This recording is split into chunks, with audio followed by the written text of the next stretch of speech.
o Espírito de Deus em toda a igreja. E picuinhas entre família, irmãos, causa mal-estar em toda a família, né? E ele diz: amigo, o Espírito de Deus é muito sensível e você precisa levar os seus relacionamentos a sério. Por isso, você vai ver que o primeiro teste que a gente faz são várias perguntas sobre relacionamento. Olha aí, e são várias perguntas que eu queria que você respondesse, tá? Diante de Deus. E a folha é para você levar para casa, e essa folha é uma folha de autoanálise durante a semana, tá? Ofensa e ressentimentos contra alguém. Você se lembra de pessoas a quem possa ter ofendido ou machucado de alguma maneira? Há alguma situação ou pessoa contra a qual você está guardando amargura ou ressentimento, por menor que seja? Você secretamente tem se ressentido de Deus por causa de alguma situação dolorosa que Ele, Deus, permitiu em sua vida? Você tem esfriado no seu relacionamento com Deus porque Ele, Deus, o desapontou de alguma maneira? E olha o que Ele diz: lembre-se, perdão é uma escolha, não um sentimento. Se você escolher perdoar, Deus mudará o seu sentimento. Essa é a primeira área, irmãos. E ele, no final dessas perguntas, ele fala de crentes que estão ressentidos com Deus. Philip Yancey escreveu um livro chamado Decepcionado com Deus. A primeira vez que eu li o livro, eu fiquei decepcionado com o livro. Mas eu descobri que livro, às vezes, depende muito da época que você lê o livro. Eu voltei a ler o livro recentemente e fui muito abençoado relendo o livro uns 20 anos depois, não é? E eu descobri que às vezes tem a ver com a época, com a sua sensibilidade, com tudo isso. Mas ele escreve um livro de vários crentes. Crentes, por exemplo, que oraram pela cura de um parente querido e aquele parente faleceu e a pessoa às vezes guarda ressentimento no coração com Deus. E ele fala de várias situações, mas a primeira área que está chamando a atenção é esse. Segundo, você está amargurado ou guardando ressentimentos contra pessoas que lhe ofenderam? Aí Mateus 6, 14, 15. Olha aí para a sua Bíblia, Mateus 6, 14, 15. O autor diz o seguinte para a gente: muitas orações não passam do teto porque você está guardando ressentimento ou amargura contra outras pessoas. Na verdade, Jesus diz que devemos perdoar as pessoas de coração. Em Mateus 18, 35, ele diz assim: assim também lhes fará meu Pai Celestial, se cada um de vocês não perdoar de coração seu irmão. É comum as pessoas dizerem que perdoaram alguém quando no seu coração ainda não o fizeram. Muitas pessoas guardam secretamente no coração amargura contra amigos, contra familiares. E como é que a gente pode saber se a gente perdoou ou não uma pessoa? Eu sempre digo que não é pelo fato de esquecer. Alguns dizem assim: não, perdoar é esquecer. E eu digo para os irmãos, às vezes não dá para esquecer. A verdade é essa.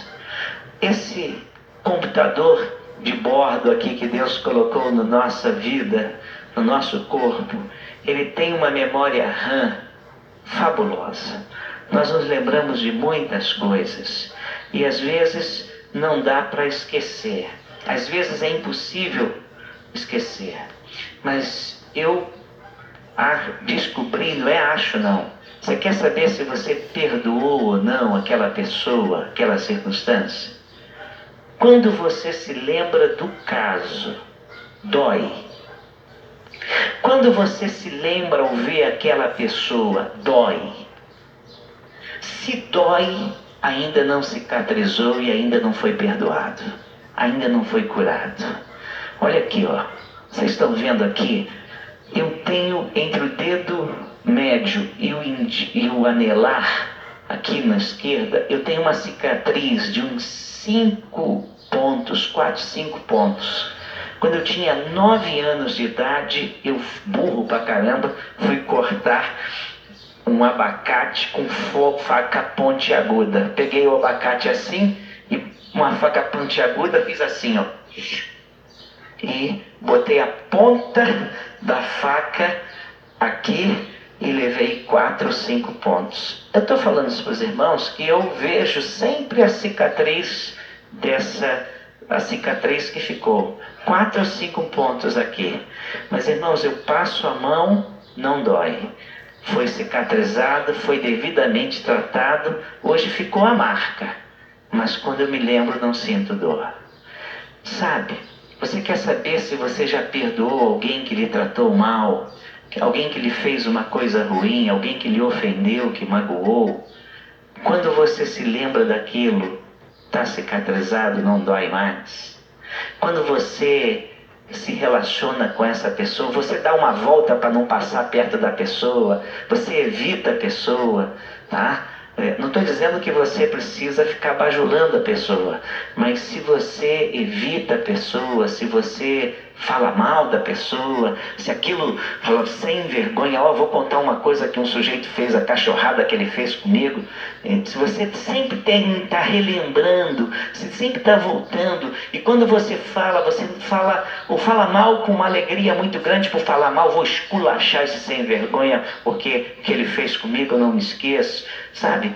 É que você tem prazer em falar mal para os outros, tem prazer em espalhar para os outros o que o outro fez há 20, 30 anos atrás, 10, 5 minutos atrás.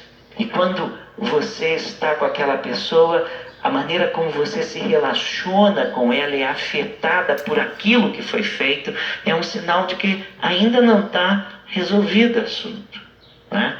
Eu me lembro da Edmeia, que é uma evangelista e é uma pregadora, ela contando que foi fazer umas conferências em Salvador e quem foi apanhá-la foi uma senhora que falou assim: eu tenho que apanhar a minha sogra. E aí ela começou a contar que a sogra ela chamava da surucucu da minha sogra, né? E ela falou que quando casaram, a sogra foi com elas para a lua de mel. E aí começou a contar. E ela andou durante 3 dias, ela levava, e toda oportunidade que ela tinha, ela falava mal da surucucu da sogra dela. E aí ela parou e disse assim: olha, você tem um problema não resolvido com a sua sogra.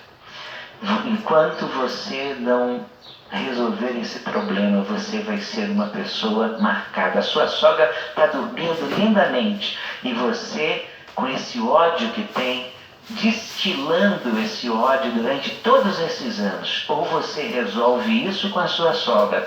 Não, está perdoado coisa nenhuma. Toda vez que você fala da sogra, ou é jararaca ou surucucu.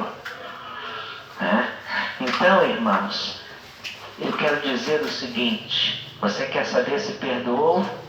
Dói?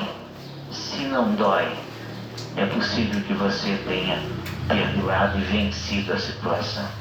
Hoje, especialmente os crentes necessitam estar atentos se estão guardando rancor. Olha o que ele diz, e aqui para mim, irmãos, isso foi uma chamada para mim. Olha o que ele diz. Eu nunca tinha parado para pensar nisso. E hoje eu, pegou assim, ó, pum, presta atenção, veio aqui, peguei o carapuço e botei em mim. Olha só, olha o que ele diz. Hoje, especialmente, os crentes necessitam estar atentos se estão guardando rancor contra os maus políticos, contra os ativistas sociais e artistas que atacam os nossos valores. Não há dúvida, diz ele, de que nós devemos ficar firmes na verdade, em nossos valores, mas nunca devemos alimentar ódio contra aqueles que nos atacam.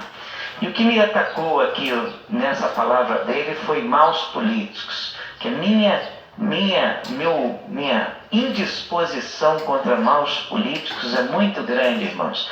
E a carapuça foi colocada aqui, tá? E eu tenho que acertar isso. Posso continuar falando que eles estão errados, mas eu tenho que vencer isso, irmãos.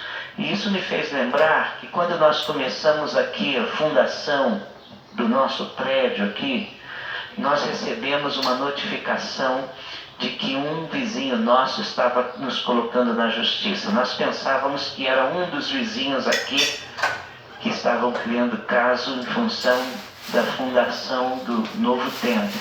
Mas era o nosso vizinho na nossa congregação. Nós ganhamos o templo e começamos a construção do templo, e alguém falou para o nosso vizinho que ele podia ganhar dinheiro nosso colocando a nossa igreja na justiça, a congregação lá, por uma série de coisas. E eu me lembro que nós tratamos isso e a justiça nos deu ganho de causa. Mas enquanto corria o processo, eu me lembro que a minha preocupação toda quinta-feira era nosso vizinho de lado, nosso vizinho mesmo, literalmente ao lado, de porta, né, de muro, né? E eu me lembro que toda quinta-feira eu ia à nossa congregação em Vargem Grande e falava para eles: irmãos, nós vamos orar por isso, mas eu quero lembrar para os irmãos, o nosso vizinho não é nosso inimigo. Nós não vamos tratar mal o nosso vizinho, tá? Ele tem direito de se sentir prejudicado com a nossa obra. E nós vamos amá-lo. Não vamos falar mal dele, nós vamos nos defender na justiça. Mas vamos mostrar para ele que nós não somos inimigos dele. Nós queremos o bem dele, né? E vamos orar por ele. Quem sabe a maneira como nós o tratarmos seja o nosso testemunho até que Deus use para a conversão dele, né? E eu me lembro que durante todo aquele processo eu fiz questão de que lá na nossa congregação nós orássemos pelo problema, mas que nós não víssemos o nosso vizinho como o nosso inimigo a ser abatido, a quem nós devíamos instilar ódio e lembrar, ele tem o direito de se sentir prejudicado. E nós temos o direito de dizer, nós estamos legais, estamos fazendo tudo dentro da lei, e não estamos prejudicando porque estamos cumprindo a lei. E a justiça vai resolver, mas nós vamos tratá-lo com amor. Então, irmãos, nunca devemos odiar o pecador, devemos sempre odiar o pecado, mas devemos sempre amar o pecador. Peça a Deus que sonde o seu coração e revele alguma forma de amargura ou falta de perdão. E é possível, e aqui é que vem a pergunta, guardarmos uma amargura secreta contra Deus em nosso coração. Algumas pessoas, alguns crentes se ressentem do fato de Deus ter permitido alguma tragédia pessoal ou não ter respondido como eles queriam uma oração urgente. Outros guardam rancor de Deus porque Deus está abençoando outras pessoas de uma maneira que não os tem abençoado.